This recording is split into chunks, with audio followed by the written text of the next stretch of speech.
Thank you for listening to Shulchanaruchharav.com. Extinguishing the match or the candle after candle lighting before you say the blessing. So every Erev Shabbos, when the mothers, the daughters, and those men who have to light candles, the question comes up, after I'm done lighting, what do I do with the match? What do I do with the candle I used to light the other candles? May I extinguish it? Did I already accept Shabbos? Can I no longer do malacha?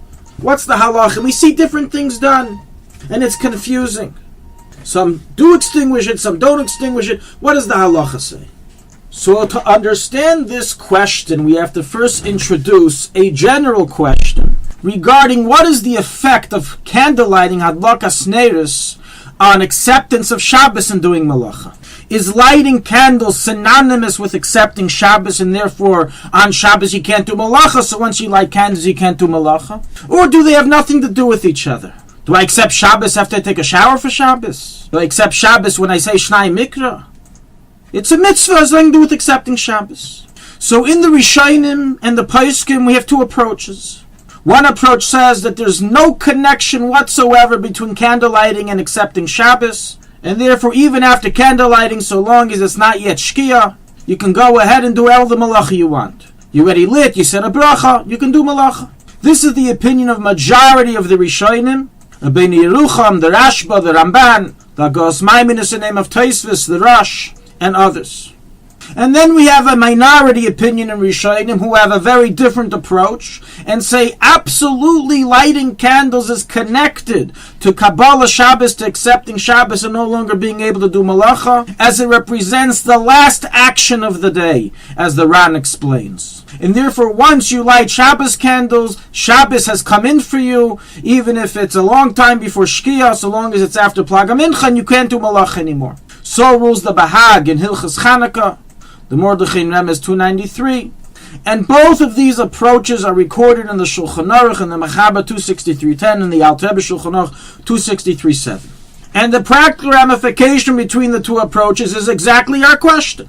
May you extinguish the match or the candle that was used to light the other candles, or do you have to give it to somebody else to extinguish, or put it down until it extinguishes on its own? And according to the first approach, it's mutter to extinguish it on your own, you can do it, while according to the second approach, you have to give it to someone else or put it down. Practically, how do we rule? So the Ramah concludes that the minhag of Ashkenazi women is like the stringent opinion, the minority approach, to accept Shabbos with lighting candles. And therefore, in essence, once a woman lights candles, she can't do malacha anymore. And as the Alter Rebbe explains in the Shulchan Aruch, that although the main opinion follows the majority Rishonim who are lenient, the custom is like the stringent opinion. And accordingly, the Poskim explicitly writes the Mechaber and the Alter Rebbe in the Shulchan Aruch, that according to the stringent approach which we follow, the women are accustomed that after they say the blessing and light the candles, they throw the match that was used to light the candles and is still in their hand onto the ground and do not extinguish it directly. So seemingly the discussion is over. We have a clear ruling. The minhag is to be stringent and not extinguish the candle. However, it's not so simple.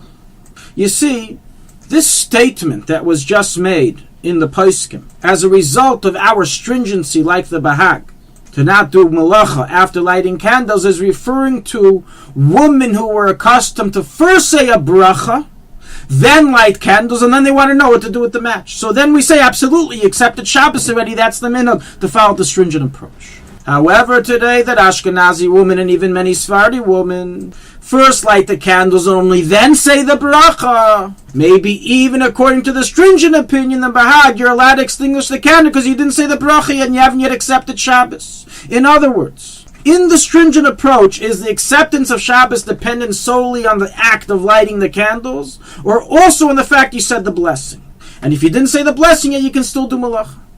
So this matter is debated amongst the poskim of the previous generations and the poskim of today, with some poskim citing that in truth you are allowed to extinguish the candle between the lighting and the bracha, even according to the Ashkenazi minhag, to accept Shabbos with the lighting.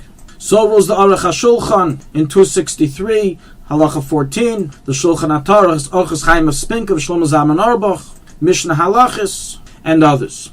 However, the vast majority of the poskim rule that even in such a case, you're not allowed to do malacha between the lighting and the blessing. As the Bahag's approach is that it's the lighting that accepts Shabbos, not the blessing. So you already accepted Shabbos by finishing the lighting. And practically so rules the Chesed La'alafim, the Ben Ish Chai, the Kaf HaChaim, the Ktsois HaShulchan, the Ber Moshe Kinyan Torah, many Mepeiskei Dereinu. And the conclusion is in this matter to be stringent, and as the Paiskim testify that so in truth is the minhag, and women should not extinguish the match or the candle after they light before saying the bracha. They should either give it to someone else to extinguish or let it go out on its own. Nonetheless, those who are lenient to extinguish it between the lighting and the bracha have upon whom to rely and do not have to be protested. This especially applies to prevent a fire hazard that one may be lenient in such a case. Based on this stringency, it's also understood that the woman should not carry the matchbox after the lighting before saying the blessing to put it away, as this is not only considered a malacha moving muktzah, but it's also an interval between the lighting and the blessing, and rather she should put it down or have someone else do it for her. Now, all the above discussion is regarding women. However, men never accepted the custom to be stringent like the Bahag and accept Shabbos with candle lighting, and therefore it is absolutely permitted for a man who lights candles to extinguish the candles between the lighting and the blessing, and even after the blessing he may do so. Nonetheless, it's initially proper for them to make a stipulation that they're not accepting Shabbos with the lighting if they plan on extinguishing it. Two more points we're going to mention, and that is what is the Alter Rebbe's opinion in all the above, and what is the custom of the Sfardim. So regarding the Alter Rebbe, there are conflicting implications from his Shulchan Aruch of one way or the other, whether you can do malacha between the lighting and the bracha or not. In my opinion, it is very clear that according to the Alter Rebbe, one may not do malacha between the lighting and the blessing, as according to the Bahag, the main acceptance of Shabbos is the lighting itself and not the blessing, as is clear from the Alter Rebbe's wording, and therefore there's no room to do malach in between.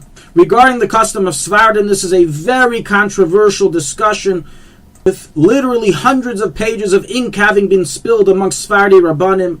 In summary, the old school and mainstream Sfardi Rabbanim of previous generations all ruled that not only are we stringent like the Bahag to not do malach after the lighting, as are Ashkenazim, but we also follow the minhag of Ashkenazim to say the bracha after the lighting. And they explicitly write not to extinguish the candle between the lighting and the bracha. So rules the Ben Ish Chai, the Kaf HaChaim, and other major Sephardi poskim. However, Avad Yosef and his sons famously stood on the other side of the argument, saying that Sephardi women should say the bracha before the lighting, and they are allowed to do malacha after the lighting, unlike the Bahag.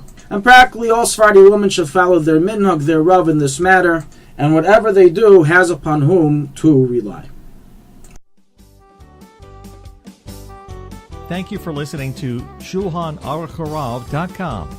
Our free services of making Torah knowledge available to the public depends on donors like you. Please help us continue our work through making even a small contribution at Shulchanaruchharav.com under the Daily Halacha Dedication section or in the subscription page.